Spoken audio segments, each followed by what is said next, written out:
And how were those mystical experiences triggered? I'll give you the short version. Mm-hmm.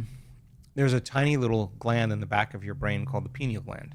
And the pineal gland has tiny little crystals inside of it that are stacked up on top of each other, rhombohedron in shape. And that little tiny gland acts like a radio receiver for electromagnetic frequencies. And when those crystals can become activated, like a radio receiver, they can pick up frequencies that are beyond your senses, the quantum. And they can transduce, it's called a transducer, it can transduce that frequency like a TV antenna into profound imagery, a very full-on sensory experience without your senses. Interesting. Explains a lot. Explains a lot. My girlfriend always talks to me about the pineal gland and DMT and, and the power of everything you've just described. I just want to remain open-minded, because being closed-minded at any point in my life is not conducive with progress and growth.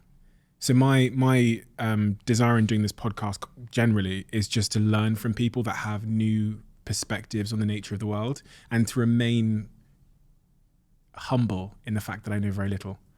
So what you said at the end there about us almost knowing zero about the nature of true reality, or whatever that might mean, I do believe that I know very little about the true nature of reality, and my senses have deceived me, whether it's in psychedelic states or other states. So I'm very aware how the fragility of this experience, or whether truth is what I think it is.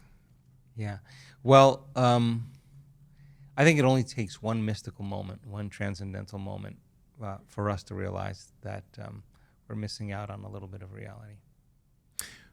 We have a closing tradition on this podcast where the last guest leaves a question for the next guest without knowing who they're leaving a question for.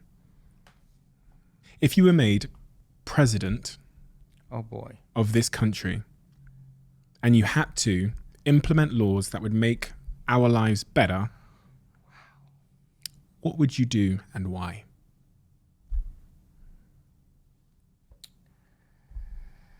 Wow, where do we start? Oh boy.